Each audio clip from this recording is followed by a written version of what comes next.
Dhaka medical কলেজের পুরাতন ভবনের নাক কান ও গলা বিভাগ থেকে পাপিয়া আক্তার স্বর্ণা নামে এক ভুয়া নারী চিকিৎসককে আটক করেছে আনসার সদস্যরা। দুপুর 1:45টার দিকে তাকে আটক করা হয়।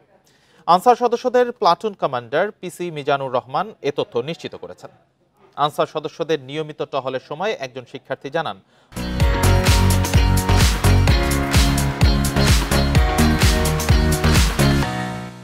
বহিরাগত একজনকে চিকিৎসকের পোশাক পরে সন্দেহমূলকভাবে ঘোরাফেরা করতে দেখা গেছে। এ বিষয়ে সন্দেহ হলে আনসার সদস্যরা ওই ওয়ার্ডে কর্মরত চিকিৎসকদের কাছে অভিযুক্ত ওই নারীর সম্পর্কে জানতে চান, কিন্তু ঢাকা মেডিকেলের কোনো চিকিৎসক তাকে চেনেন না বলে জানান।